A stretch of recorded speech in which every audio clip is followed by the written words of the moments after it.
మనిషి 60-70 ఏళ్ళు పైన ఉంటాయి అనుకుంటా అతనికి. ఒకసారి ఏం మాట్లాడాడు ఒకసారి చూడండి. నేను అడుగుతాను, రోజా నీ బతుకు ఎవరికి తెలదో? బ్లూ ఫిల్మ్లో యాక్ట్ చేసిందా నువ్వు? ఇప్పుడు మా దగ్గర ఉన్నాయి. నీ బతుకు బయలు పెట్టకూడదని నీ బ్లూ ఫిల్మ్ మా దగ్గర ఉన్నా ఎప్పుడు మీరు రిలీజ్ చేయలేదు. అడుగుతున్నాను, నువ్వు ఎవడింటో పడుకున్నావు? ఎవరితో వచ్చావు చెప్పమంటావా? నువ్వు ఏ గెస్ట్ హౌస్లో ఉన్నావా? రోజా నీ బతుకు ఇప్పమంటావా? రికార్డ్ డ్యాన్స్ చేసుకునే నువ్వు, బ్లూ ఫిల్మ్లో యాక్ట్ చేసే నువ్వు, కిరాయికి వెళ్ళిందని నువ్వు, నీ అదృష్టం బాగుండి ఈవేళ మంత్రి అయిపోతే ఈవేళ ఇష్టాచారంగా ఎన్టీ రామారావు కుటుంబం మీద వాడు వీడు అది ఇది మాట్లాడతావా? నీ బతుకేమిటి? ఎన్ని బ్లూ ఫిల్మ్ తీయాలి? ఎంతమందితో నువ్వు కాపురాలు చేసావు? ఎన్ని లాడ్జీల్లో పడుకున్నావు? ఎన్ని గెస్ట్ హౌస్లు దిగావు? నువ్వు ఎన్ని ఫ్లైట్ టెక్ దిగావు? నీ బతుకు ఒక బజార్ బతుకు. ఒక బజార్ మనిషివి, ఒక బజార్ అయ్యి నువ్వేమో చంద్రబాబు నాయుడు గారి మీద ఎన్టీ రామారావు కుటుంబం మీద మాట్లాడతావా? జనం ఉమ్మేస్తారు నీ మీద. రోజా ఈ అదృష్టం బాగుండి మంత్రి అయిపోయినావు. పవన్ కళ్యాణ్ విన్నారా అండి? నా చెల్లి సమానురాలు మళ్ళీ నీచంగా రొంకట్టగట్టతాడు. వీళ్ళు చెల్లి అంటున్నాడు, వీళ్ళ వాళ్ళ అమ్మకి ఏమైందని చెప్పని. నా చెల్లి సమానురాలు నా ఇంటికి వస్తే పసుపు కుంకాలు పెట్టి పంపించాను. నా చెల్లి సమానురాలైనటువంటి రోజా గారి గురించి నేను మళ్ళీ ఆ వీడియో ప్లే చేయాల్సి రావటం, పవన్ కళ్యాణ్ గారు నీ నీచ బుద్ధికి గతి లేక నేను అది ప్లే చేయాల్సి రావాల్సి వచ్చింది. ఇంత నీచుడు వీడు, మనిషి జన్మ ఎత్తడానికి పనికిరాడు. మళ్ళీ అసలు మనిషిగా బతకటానికి పనికిరానటువంటి వాడు. ఇతని గురించి పవన్ కళ్యాణ్ గారు అంటే రోజా గారు మంత్రిగా ఉన్నారు. ఈ రాష్ట్రానికి సంబంధించినటువంటి ఒక మంత్రిని 70 ఏళ్ళ వయసోడు ఆ రకంగా అసభ్యంగా జుగుప్సాకరంగా మాట్లాడితే, చంద్రబాబు నాయుడు గారు మీకు కూడా 70 ఏళ్ళు కదా, లోకేష్ నాయుడు గారు నువ్వు కూడా అప్పుడు పెళ్ళి అయిపోయిందిగా, పెద్దోడివేగా, మరి పిల్లవాడికి అన్నావలేదు నాకు తెలియదు. ఒక్కరోజు అన్నాడు గడ్డి పెట్టావా? పవన్ కళ్యాణ్ గారు నువ్వేం చేసావో చెప్తున్నాడు ఈయన ఒకసారి. స్వయంగా నన్ను హోటల్లో మెచ్చుకున్నారు. ఇది ఈ రోజా ఎపిసోడ్ అయిన తర్వాత ధైర్యంగా ఉండమన్నారు ఆయన. పవన్ కళ్యాణ్ గారే అందరి సమక్షంలో ఆయన నన్ను మెచ్చుకుని అభినందించి కౌగులించుకున్నారు. మళ్ళీ బండారు ఏది రోజా గారిని జుగుప్సాకరంగా అతి నీచంగా ఒక మనిషి అనేవాడు మాట్లాడని స్థితిలో మాట్లాడినటువంటి ఈడొక మాజీ మంత్రి.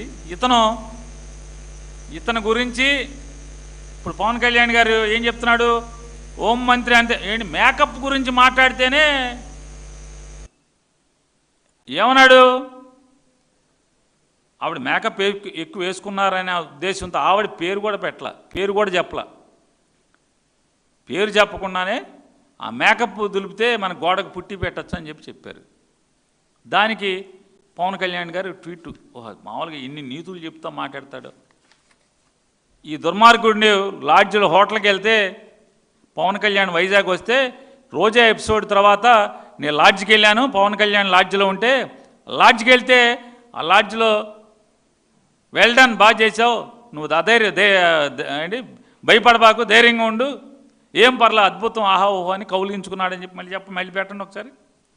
స్వయంగా నన్ను హోటల్లో మెచ్చుకున్నారు. ఇది ఈ రోజా ఎపిసోడ్ అయిన తర్వాత ధైర్యంగా ఉండమన్నారు ఆయన. పవన్ కళ్యాణ్ గారే అందరి సమక్షంలో ఆయన నన్ను మెచ్చుకుని అభినందించి కౌగులించుకున్నాడంట.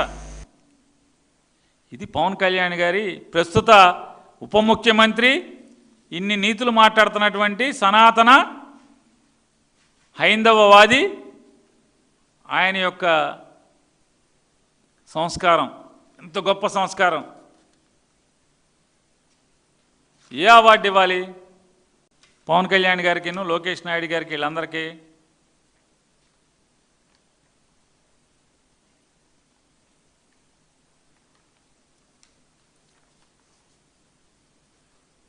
పవన్ కళ్యాణ్ గారు ఇన్ని సంస్కారవంతమైన మాటలు చెప్తున్నారు కదా, ఇన్ని సంస్కారవంతమైన మాటలు మాట్లాడేటువంటి పవన్ కళ్యాణ్ గారు ఏమనకుండా అసలు అమరని ఆయన ఎవరు పేరు ఎత్తకుండా మేకప్ దులిపితే పుట్టి పెట్టచ్చు అని మాట్లాడిన దానికి ఆయన పవన్ కళ్యాణ్ గారు ఇప్పుడు ఇన్ని మాటలు చెప్తున్నాడు కదా, వారు ఏం మాట్లాడారో చూడండి ఒకసారి. నెక్స్ట్ డైమండ్ రాణి ఆ రోజా కూడా సౌండ్ పెట్టండి ఒకసారి. డైమండ్ రాణి ఆ రోజా కూడా మాట్లాడద్దు. వాళ్ళు కూడా యూట్యూబ్ నువ్వు కూడానా కింద మళ్ళీ ఏంటి ఒకసారి. పవన్ కళ్యాణ్ గారు సంస్కారవంతులైనటువంటి సంస్కారానికి బ్రాండ్ అంబాసిడర్ అయినటువంటి పవన్ కళ్యాణ్ గారు ఏం మాట్లాడారు చూడండి ఒకసారి. ఆ రోజా కూడా మాట్లాడద్దు. డైమండ్ రాణి ఆ రోజా కూడా మాట్లాడద్దు. వాళ్ళు కూడా యూట్యూబ్ నువ్వు కూడానా కింద. అంటే ఏంటి, పవన్ కళ్యాణ్ గారికి కొత్తగా వచ్చింది మంత్రి పదవితో పాటు సంస్కారం కూడా కొత్తగా వచ్చిందా అనుకోవాలి. ఇక అంతే కదా, అంత క్రితం లేదు. మంత్రి పదవితో పాటు ఆయనకి సంస్కారం వచ్చేసింది. ఆడవాళ్ళకు కట్టుబొట్ల గురించి ఇటు గురించి అటు గురించి మాట్లాడతా. కట్టుబొట్టు ఎవడన్నాడు, పేరెత్తలేదు. వారు ఇంకేమన్నారు, కూర్చోబెట్టి నార తీస్తా ఒక్కొక్కరిని. ఆడ కాదు మగ కాదు, ఒక్కొక్కరిని కూర్చోబెట్టి నారకి నార. ఆడ కాదు మగ కాదు, ఒక్కొక్కరిని కూర్చోబెట్టి నారకి నార ఒలిచి చూపిస్తాం. కొడకల్లారా మీరు ఇదే గుర్తు చెప్పండి, పెట్టుకోండి. మమ్మల్నేగా తిట్టింది. మీరు యుద్ధం చెప్పండి రా, రాడ్ల హాకీ స్టిక్కుల రాళ్ళ ఒట్టి చేతుల నేను దేనికైనా రెడీరా. నేను మా వాళ్ళు కూడా రమ్మని చెప్పండి రా, మీరు రండి రా. ఎంతమంది వైసీపీ గుండా ఎమ్మెల్యే కొడుకులు వస్తారో ఛాలెంజ్ ఇస్తున్నాను. కొడకల్లారా రండి రా, అందరూ బయటికి కొడకల్లారా.